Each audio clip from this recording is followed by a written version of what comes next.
So here's lesson 8, integral of sine and cosine. So what was the derivative? Can anyone remember what's the derivative of sine x? Cosine x? Yep, cos x. Yep, exactly. And what's the Wouldn't it be negative cos x?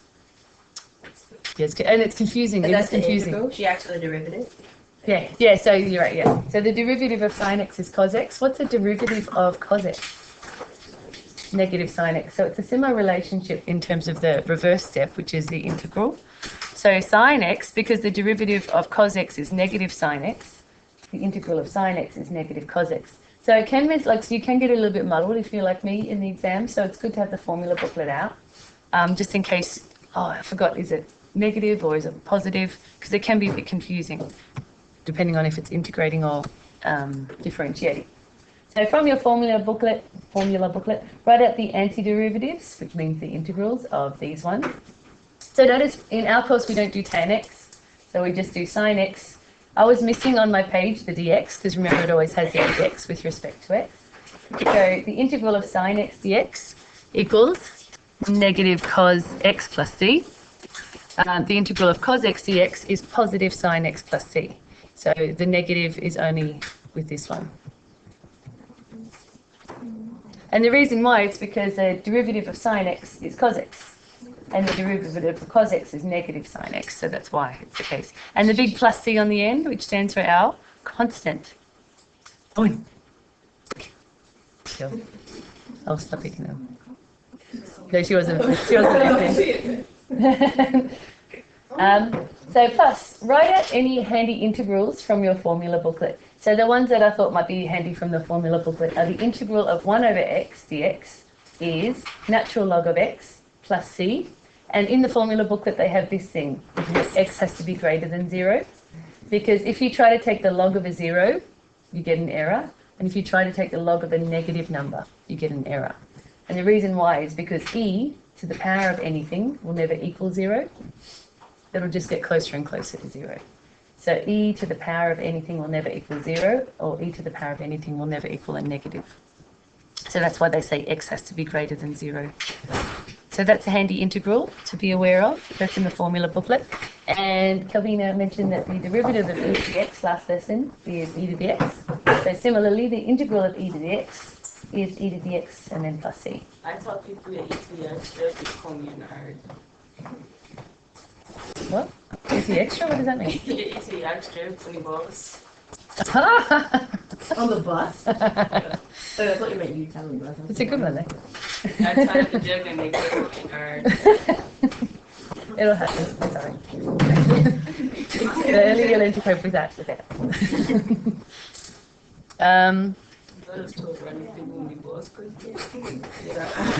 So you got that? Okay, on to the next one, on to applying these ones. So let me know, because I've written these, let me know if I'm going through it too fast. Plus, don't forget the special methods for integrating composite functions. Remember, like, with differentiating, we had to be aware of the chain rule, the product rule, the quotient rule. These don't have particular names, like the something rule and the something rule. It's just special versions of integration in our course. So, yeah, I have that page. oh dear. It's Is this page 34 on yours? it's 35. No, just turn the page and Oh yeah, what we do is. Yeah, you double printed something. Oh okay. Oh really? We've skipped page 33 for now. Yeah, so we're skipping page 33 for now because I might make that into a recording. I'd rather kind of just make sure you've kind of done a bit of this. Yeah, so page 33 we'll leave out for now because I'm going to put that into a recording. And then that way we can kind of just focus on L8. So, this is page 35. So plus, don't forget the special methods for integrating. Remember in your integral calculus test there was 2 tricky questions on the back page. One was a composite function with a linear baby, and the other was this one, the product of a composite function and the derivative of its baby. So I'll go back up here so you can write this. So I'll just waffle on while you guys are writing. So notice that this one is a composite function and it's got a linear baby. There's a special way to integrate these ones. What you do is page 35. Gracias. Yeah, so 34, just kind of go back. I'll record that maybe if I don't get time to go back to that today. So remember, this is the way Krista remembered this for the integral calculus exam. You multiply the integral of the mother by the reciprocal of the derivative of the baby. So it's a lot to say and remember. Multiply. Yeah. Yeah, and these are the examples of the harder ones. So if you can do these ones, this is how you kind of help you to get a higher mark. So multiply the integral of the mother of the by the reciprocal of the derivative of the baby. So it's good, like it's like a chain rule, but for integration almost. So to find your mother, it's sine u. To find the baby is 5 minus 3x, and it is a linear baby, so that means we can use this method. Find the u dash. And the integral of the mother, remember the integral of sine u is minus cos u. And you can get confused, so make sure you look at the formula booklet. Like if sometimes the derivative's in your head, so you think sine u becomes cos u, but sine u becomes negative cos u when it's an integral. And the reciprocal of the derivative of the baby. The derivative of the baby is negative 3. So the reciprocal of negative 3 is just, because that's negative 3 over 1. So flip it, you get negative 1 over 3. So multiply the integral of the mother by the reciprocal of the derivative of the baby, and the signs are important. Bella's got that thinking look again. And then, so negative a third times negative cos u, and negative times a negative is a? Positive, good, yeah. And so really I didn't need to have that step. I could have just gone straight to here, making it a positive overall, because the negative times a negative is a positive. I just kind of thought I'd maybe put that. So 1/3 times cos u is just cos u over 3. So it's not wrong if you wrote 1/3 cos 5 minus 3x, and then just don't forget the plus c. So it's not wrong if instead you just have this with 1/3 out the front. It's also okay. Cos 5, 3, so, and then you sub in the mother. Don't forget to sub in the baby at the end as well. And put your plus c. I tend to put the plus c at the end so I don't have to fuss about bringing it down. So that was one kind of fancy integration. And notice that for these ones, the baby's always a linear for this particular test. It's one of the harder questions. Yeah, this would be an example of a harder integral calculus test. It never used to be in SL. It used to only be in HL. Yeah, and the one below it too.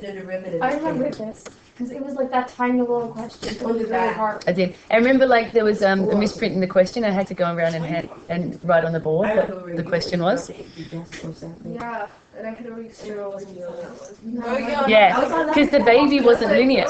Because the baby that was in the question wasn't linear. And so suddenly I looked and went, oh, what's going on with that one? It's been modified, but not right. Okay, so and the other type of special integration is when it's a weird one, when it's a product of a composite function and the derivative of its baby. So I thought I'd pick this one because it's hard to see that that's a product of a function and the derivative of its baby, because that doesn't look like the derivative of this, but it is. The derivative of e to the x is e to the x. So this is actually an easier one. When it's a product of a composite function and the derivative of its baby, to test it out, write out the composite function, write out the baby and its derivative, and then you'll see, yes, if you multiplied the derivative of the baby by the mother, then you would get the function. So that's what the tick is. It means, yes, it's this case. I just do this thing here to test that the thing that's being multiplied is the derivative of the baby. That's all I'm doing. I'm just making sure it's one of these red versions. So that's the only point of doing this. Because to get the answer, it's actually easy. You just ignore the baby and integrate the mother, and then sub the baby back in at the end.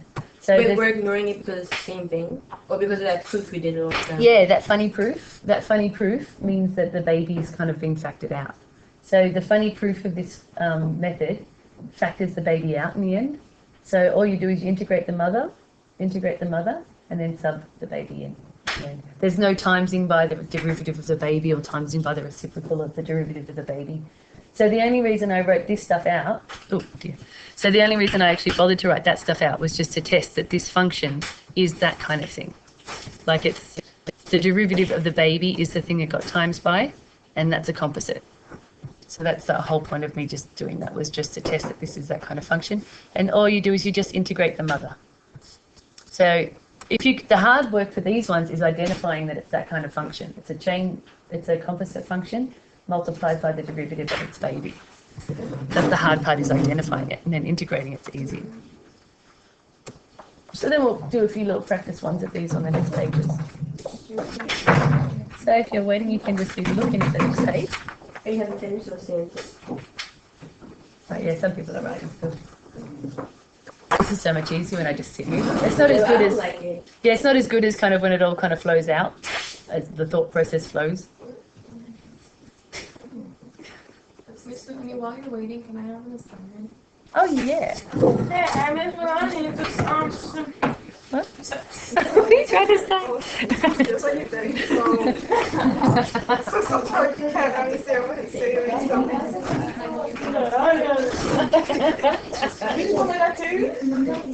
what are you trying to say? So how we have these little study time? Do we get the answers to like remember done? She's gonna put them on firefight if they don't want to waste paper. Yeah, but Krista wants one copy. So I'm going to experiment with printing them with Krista's, because they're more pages, those ones. But I think More pages? I think so. Oh no, how could that be? They're less. Yes. I don't know why then. I've got to, so I'll experiment. It should be fine to print out then. Maybe when I printed it, it looked too small or something. I'll do one.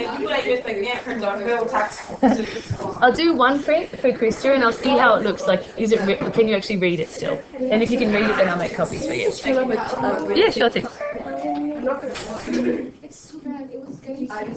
So what happens to the X? What? So you know it's negative 1 over the X? What is that? Oh, that's the times. Oh, So by the way, yeah, guys, yeah, in case you probably don't see me write the time sign very often. So in case you're confused by what is this, it's not an X, it's a multiply sign. So because you're used to probably me using brackets. So if this is messing you up, feel free to just put those two in brackets instead. Because it looks like an X. That's why I don't like using times. It looks like an X. Yeah, a dot is a good thing too. One of those 6 German or Italian dots. The Germans do that. Nice. On to the next thing. Okay. Okay. Find. What does it mean when it says find the indefinite? Oi. Lauren. I'm done. No, I'm on the next page. Lauren's really just sitting there smoking. Everyone else, sitting there quiet. Everybody else is smoking. Yeah, literally. No, you're listening to Grace and not listening to me. Okay, so find the indefinite integral. What does that mean? It just means that your answer is going to have plus c at the end. Yeah. So find the indefinite integral just means you do it and bung a plus c at the end. Because you don't have a coordinate or anything to work out the what the constant What if it doesn't say indefinite? if there's no way, if it's not even possible to write plus c, Yeah. like if it's not even possible to work out c, like if they give you a coordinate, then you can plug it in and solve for c at the end. But if they don't give you a coordinate, you can't do much. So you just write plus c. Okay. If they don't give you any other information, like they don't tell you something. So find the indefinite integrals. This is just a nice one. The integral of 7 sine x with respect to x dx is just 7. Remember, the integral of sine x is negative cos x. I have to make myself look in the formula booklet, because if I don't, I by accident put plus cos x. So I just have the formula booklet with me, so I've got a backup. So it's 7. It's like 7 times the integral of sine x, basically. So 7 times the integral of sine x is negative 7 cos x plus c. Yay. So I do that first, and then that thing. And this one, it's a composite function with a linear baby. It's a linear baby. It's in the form of y equals mx plus c. So the mother is 3 cos u, or you could write 3 outside the integral if you want. That's okay too. So 3 outside the integral is fine as well, and then just work out cos u with sine u. So the mother is 3 cos u. The baby is the linear function that was subbed in, a half x minus 6. And the derivative of the baby is 1/2, yep, 1/2. So this is the one where you take the integral of the mother and you multiply it by the reciprocal of the derivative of the baby. So it's like a chain rule, but for integration. So the integral of the mother, 3 sine u, look in your formula booklet, cos u becomes sine u. And the derivative of the baby is a half, so the reciprocal is 2 over 1. So that's a times, again, it's not next, so if you prefer, put just 2 big brackets around them instead, if the x looks yucky. 3 sine u times 2 over 1, so that's like basically times 2, is 6 sine u. And then just plug in the baby and a plus c. So we've multiplied the integral of the mother by the reciprocal of the derivative of the baby. Exciting times. So they're actually not hard to do, it's just remembering that method is maybe a little bit messy.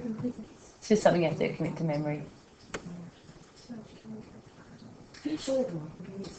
And the bottom 2 are examples of the bottom of the last page, where it's actually a product of a composite function and the derivative of the baby. That's meant to say baby. Babs. Let's change it to baby. So this bottom one, and you might not see how, like tan x. Is anyone still writing the top part? No. Okay. So it's a product of a composite function and the derivative of the baby. The reason why, if you just saw tan x, I wouldn't say, hey, that's a product of a composite function and the derivative of its baby. But remember, in the formula booklet, there's no formula for the integral of tan x. The derivative of tan x there is. The derivative of tan x is 1 over cos squared x. But the integral of tan x I don't have. So remember trig identities, tan x is sine x over cos x, and cos x can't be 0 in this case, because then the denominator is 0. So the reason why this is the product of a composite function and the derivative of the baby is you could think of this sine x times 1 over cos x. Because if you took 1 over cos x and you multiply it by sine x, you would get sine x over cos x. So 1 over cos x is the composite function, which we could think of as being 1 over u. And the baby in that case would be cos x. And the derivative of the baby is negative sine x, which is similar to this. So if you just instead put a negative out the front of the integral, you could think of it as 1 over cos x times negative sine x. Wait, why would you put another negative? Yeah, I do that just so it becomes this thing that we want. That thing. For it to be the product of a composite function and its derivative of its baby, it needs to be the composite times the derivative of the baby. And the derivative of cos x is minus sine x. Oh, and so we need it to positive, you just put another negative over it? Yeah, because overall, like that times that, this is like overall is the negative of that. Because that together is positive, that times together is negative, and a negative times a negative overall would be the same thing. So that was confusing. So you can do that. You're allowed to do that. And the whole point of putting this negative out the front was so that it would become this thing. It's the product of a composite and the derivative of its baby. Because the negative factored into that times that is a negative overall, and a negative by negative is a positive. So then it becomes basically that thing again. Yeah, what's more learning? And the hard work was identifying that. And then remember, the method's easy. You just integrate the mother. Yeah? I'll scroll down a bit. You see how all throughout your working you have EDX and you saw it? Yeah. If I get to do that in my working, but it's in my answer, would I use anymore? They probably wouldn't care, no. It's just a formality. It means with respect to x. Because in later years you might learn a thing called multivariable calculus, where there's more than one variable in an equation, in an expression, and you need that thing to say integrate with respect to that one, with respect to A and not to B. So that's kind of why it's a formality. Yeah, sure. I can scroll out a bit. I'll zoom out a little bit too, so you can actually see more of the whole page of this one. Why did you use square brackets? So, Is it just because it's the opposite of oh yeah, that's a good point. Remember, once you've got the integral, once you've integrated, here's the original function. Once you've integrated it, we put a little square bracket around it. Right. So maybe I'll put that, what might be a good idea to make it a different color, just because otherwise, see, I'm using blue. Blue's the original. And this purple bit could be once it's been integrated. Yeah, so that's a good point. So because remember the mother is 1 over u, the baby is this cos x, an integral. So this part is just to prove that it's that thing. And then all you do is you integrate the mother. And remember, the integral of 1 over x is log of x, yeah. So natural log of x, yeah. But the x is greater than 0 because you can't take the log of a 0 or a negative number. So just integrate the mother. So notice there was a negative out the front. There was a negative out the front, so you bring the negative down. The integral of 1 over u is ln u. And remember in the formula booklet they say ln x, and x is greater than 0 because you can't take the natural log of a 0 or a negative number. And then I sub in back in the baby. The baby was cos x. So the point of writing this out is also it's helpful to see what the baby was to sub it back in. Plus c. And remember, because u is the baby, so that's why instead of writing u is greater than 0, I wrote cos x is greater than 0 because the baby's cos x. It's a bit messed up, that one. Got to take him in that one. The hard part was seeing that tan x is that thing, which technically is that thing. That was the hard part. Integrating the mother wasn't as bad. This part was probably the hardest part. Wait, isn't it negative? Yeah, so negative of the integral. Oh, yeah, so then the negative of this. Oh yeah, so negative. Isn't the derivative of sine x negative cos x? Or no? I could have No, that's the integral. I'm getting. Oh yeah, exactly. That's a good point. And that kind of stuff happens a lot. So that's why I have the formula booklet, because your brain's thinking integration, but your hand's writing the derivative instead, and that kind of thing. So here's, and again, this is a tricky one. It's e to the sine x times by cos x. So it turns out to be a composite function multiplied by the derivative of its baby. So if you're in doubt, the mother would be eu, the baby would be sine x, and the derivative of the baby is cos x. So see, it's a composite function times the derivative of its baby. So this tick is just to say that we proved that yes, it is this thing. It's the product of a composite multiplied by the derivative of its baby. So once you can identify that it's this kind of thing, remember it's easy, you just integrate the mother. E to the u just becomes e to the u plus c. And then subbing the baby. So the method is nice and easy once you've identified it's this kind of one. But identifying it can be the hard part. The derivative of the baby. Where else is it? Oh, this is way faster. So I'll give you time to think about those ones. Or just for writing too.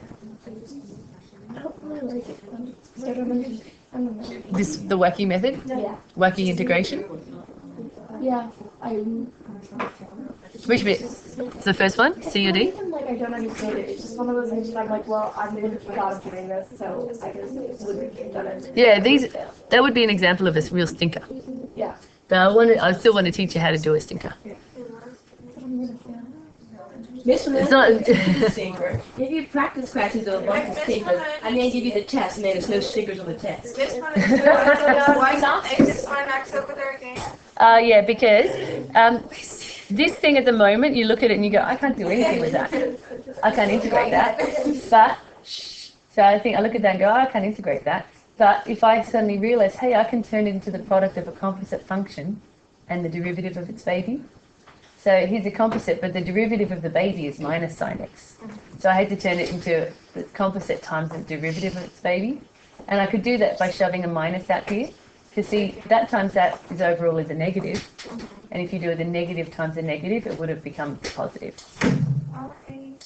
And sometimes we've done that, like we've had to take a 2 out the front, we've had to take a 3 out the front to make this thing satisfy this thing.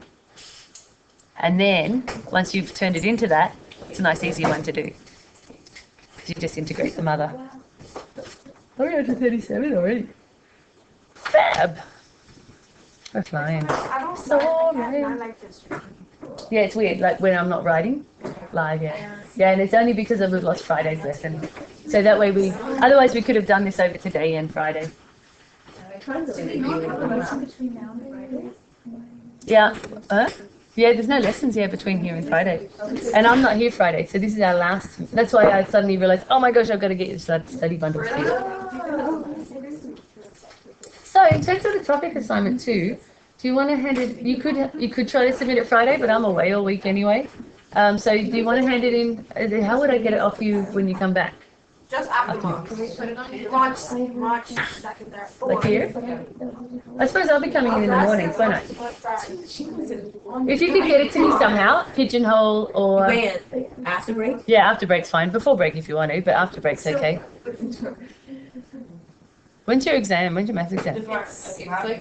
The first. It's like No, isn't it it's the not last? like the first one is economics. No, It's in the second week. Second part. Oh, okay, yeah, so I could mark it and get it back to you before.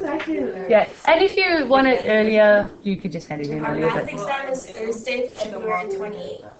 So it's in the second week. Oh, okay, yeah. Yeah, okay, so first week, like, you know, if you could just hand it back, like, when you first come in after break or something, that would be good. And then I could somehow get it back to you still, like I'll just find you randomly. Because I'll be here in the mornings anyway. And then I could get it back to you somehow. There's a TA2. Yeah. Which is more of this calculus stuff. So after break's fine, if you want to. Because as I said, I won't be here Friday and I won't be here during the week. So after the break, whenever you come in, like I don't know if you'll come in on the first day, do you? Yeah, when's your first exam? It's not Monday, is it? It's on Tuesday. Tuesday. If you're economics, it's like. So you'll probably be at home on Monday studying, won't you? So like if Tuesday, Wednesday, just somehow leave it in my pigeonhole, or I don't know, maybe you could give it to Miss McMahon or something. Or like, you know, I've got a little desk in here, so you can chuck it down in here, or you can give it to Miss McMahon to give to me, or you can scan it and send it to me. Or my pigeonhole is probably just as good. Like Tuesday or Wednesday, because you might be at home studying Monday. Yes. If you want to get it over and done with before, that's fine too. But like, some people might just have other things they need to do. Okay, sorry, I better go on to the next thing. So, last page of this one. Thank you. Evaluate the definite integrals. That means that, there's no plus c, and I've given you the bounds. So evaluate the definite integrals. What's the lower bound? Which equals in degrees? 90, yep. Same thing. And the upper bound is? 180 degrees. Yeah, pi or 180 degrees. Good. 3 sine x dx. At least it's an easy one to integrate. So, sometimes you don't have to do this step where you put the 3 out the front. Like that's, I'm just pointing out that you can, because in the early ones I was a bit lazy and didn't bother. The 3, you could just kind of like pop the 3 out the front, and then keep the 3 out here. And so remember, the integral of sine x is negative cos x. And so that's what these square boxes are. Once you've turned the original function into the integral, the notation tends to be you pop it in a square box. The 3, you could have, like, nothing wrong if you had the 3 in there still, you'd get the same answer. But you can, just pointing out, you can have the 3 out the front. And then, remember, you sub in that thing minus the lower bound subbed in. So it's the upper bound subbed in minus the lower bound subbed in. And those things we can actually work out with the unit circle, because it's a non-calculator question. So it's like saying negative 3 cos pi minus negative 3 cos pi over 2.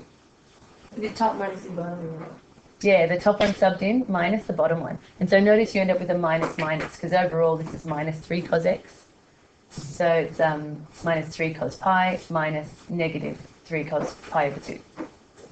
And then over here, then I suddenly drew a little unit circle. And over here I thought, okay, cos pi is probably just a number. Cos pi over 2 is probably just a number too. So cos pi, remember pi is like 180 degrees.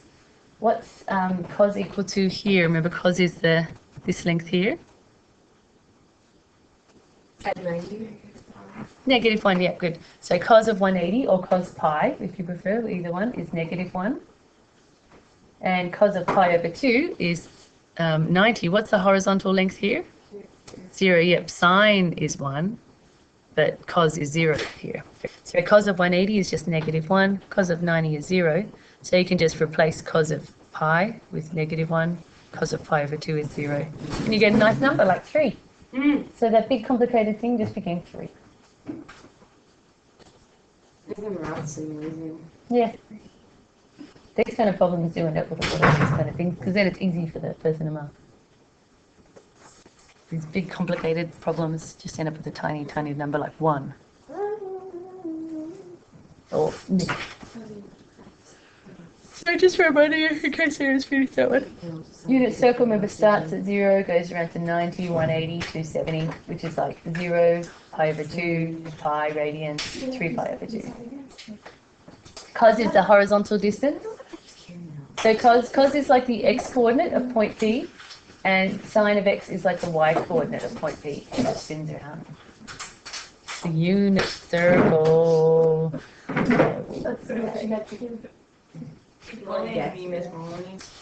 That's not a joke, because in America, bullying is extremely serious. Everywhere bullying is Is anyone writing still? Compared to America, it's significantly, just in general. More like Then don't bully people. All right. Go. So this one's with calculator. That's why it's got a little calculator symbol on it. So feel free to grab out your little calculator. By the way, you know how mine was flashing funny the other day? Cassie just wasn't switching on. Maybe the same with yours, Laura. Cassie turned mine over. There's a tiny little thing on the back, and then she stabbed it with a pen, and it reset the calculator. And now it's correct. Oh, really? Did you ask Cassie? So it's this little. Why were you with Cassie? It's this little thing here. It was in the class. It was after our lesson. She was in here. So it's that little thing there. See that little thing there? You press it. Don't do it unless your calculator. It's like mine was flashing and not switching on. But now it's working since you did that. She reset. But ask Cassie how to do that. She did something. Maybe she had to do something else as well. But don't do it if your calculator's working fine. Oh, okay. Kiesha, maybe I'll swap with you. So, let's go to the charge. Swap this so you can study. And I'll keep yours and I'll keep it on the charge. And we'll see if we keep charging it. It might suddenly come back to that. Okay, so sorry, back to here. Calculators. So, right. Find the area bounded by the given curves between x is 0 and x is pi over 4. What's pi over 4 in degrees? 45, yeah. It's like 180 divided by 4. So that's like from 0 to x to 45, in case it's handy for you to see what it would be in degrees. So here's the two curves. So remember, you've got one curve, you've got the second curve. What you've got to do is graph one of them in y1, graph the other one in y2. And then adjust your window. Adjust the window so it kind of matches this. Make sure your mode is in radians. So your mode must be in radians. I can do that a bit on here. So you graph one of them in y1. Have I got them in there? Good, I've still got them in there. Y equals 3 cos 4x in y1. Y equals negative 0.5 or negative a half x plus 2 in the other. Make sure your mode. So your mode, because this one's in radians, so make sure your mode's in radians. And your window, I'd suggest adjust your window so it's kind of similar from roughly just a bit before 0 to pi over 4. So -1's fine, up to x max pi over 4. So just put in pi, divide by 4. And -3 to 3, that's fine for my y. So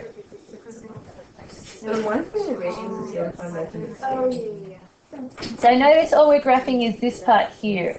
So from 0 to pi over 2. So remember I adjusted my window, so that's pi over 2. I just plugged it in. Pi over 4, sorry, pi over 4. Adjust your window. And you get this, so the blue one is this one here, the cos, and the red one is this one here. So just do a little graph of it. So the area between the two curves will be this little bit here. So we've got to work out what the lower bound is. Yeah, this stuff. What's the lower bound going to be for x? 0, yep. And the upper bound, how do we find that? Find the intersect. Good, the intersect, yep. So you're going to go second calc, intersect on here. Maybe you go second calc, intersect is number 5. And just arrow so you're closer to this one. Enter, enter, enter. And the x value is like 0.224. It's like that's 0.222444176. Maybe write it out to lots of decimal places because it's a rounding error might lead to a big error in the answer. So the areas, the lower bound, here you go, put it in here. So the lower bound is 0. It's that area there. The upper bound is that funny intersection point. 3 2s, 2 4s, 1 7 6, and a decimal point at the beginning. And remember, you've got to see which one's on the top and minus the one on the bottom from it. So it's got to be the one on the top minus subtract the one on the bottom. And you just can plug it in the calculator. I should probably write on here what you press again to do that. So it's going to be this one's on top. Yeah, 3 cos 4x sits above the red one. The blue one sits above the red one. So you've got to do the blue one minus the red one in the calculator. Can anyone remember what you press on the calculator to get this funny thing? Isn't it 9? Yeah, there's a 9 involved, yep. Good, yeah, math 9, yep. So go to a regular page. I've got all my old ones there. So go math 9. So yeah, you might want to write that down, math 9. You put in your lower bounds and your upper bounds. 0, I shouldn't have deleted the old ones. 0.22, blah, blah, blah, blah. Type all this stuff in. All right, on here. To do that we did.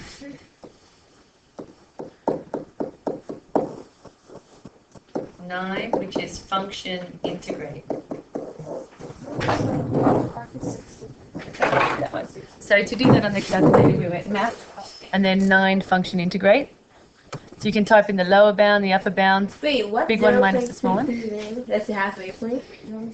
It's the intersection of the two. Okay. Yeah, because notice the yellow area here is bounded by 0 and the intersection of those two.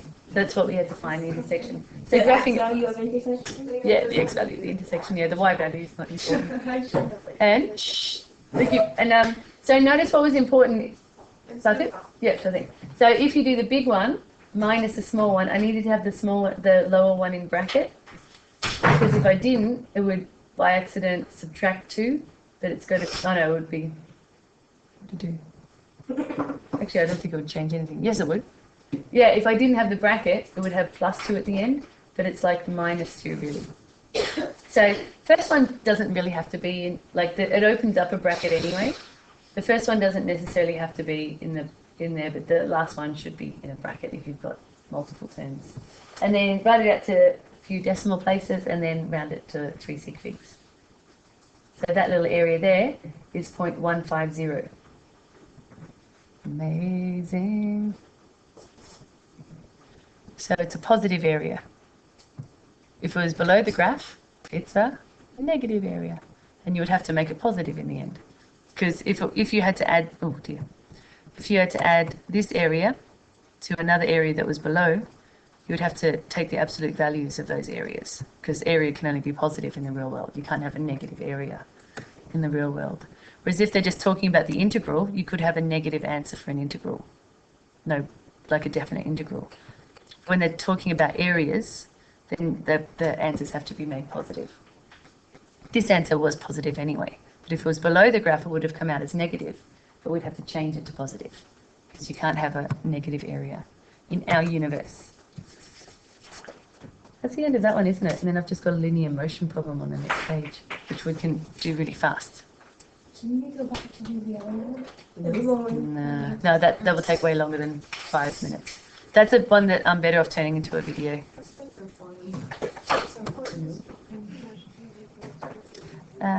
Anyone? Are you still writing it? Or should I go to the next page? Yes, sure. Okay. Okay. So you'll probably recognise this. I copied and pasted it from your integration book. So hark back to IB1 calculus and integration, where we discovered they can be applied to motion problems. You probably know this already. Velocity, acceleration, physics, kinetics. The integral will be of velocities and displacement. If acceleration is the original, the integral will be velocity and all that kind of stuff. But so if you want, that's just stuff from your old integration booklet. I'll put this one up though. So the little problem, remember linear motion is a common problem in these kind of things.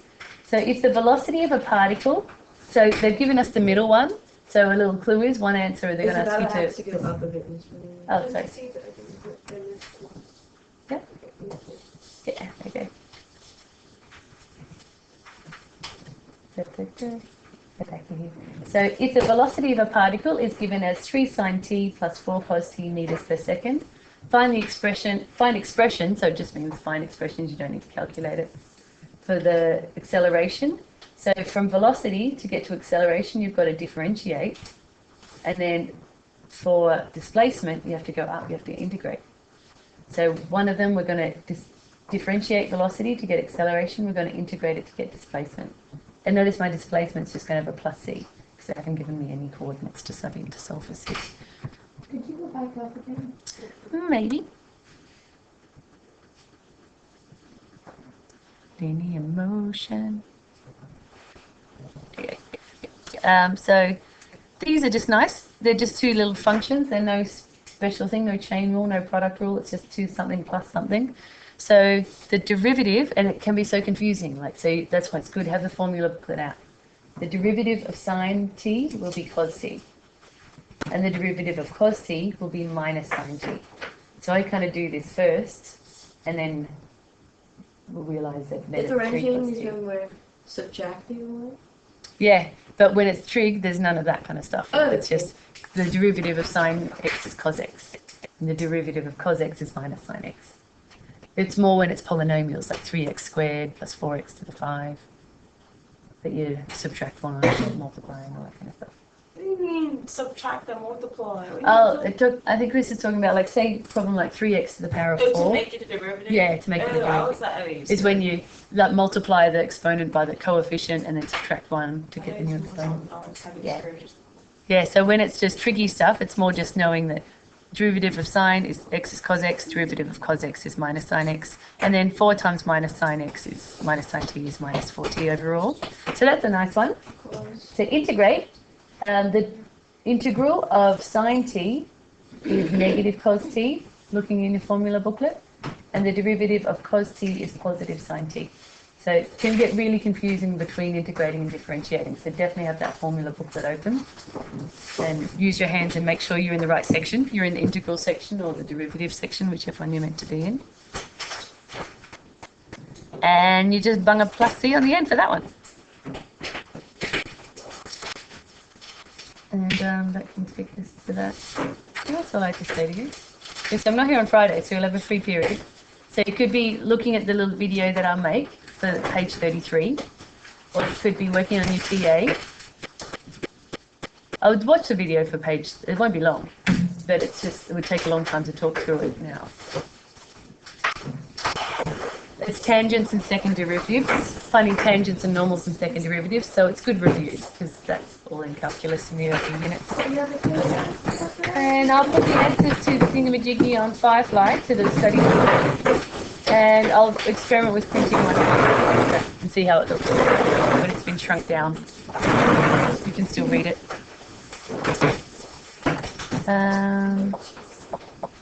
Desktop.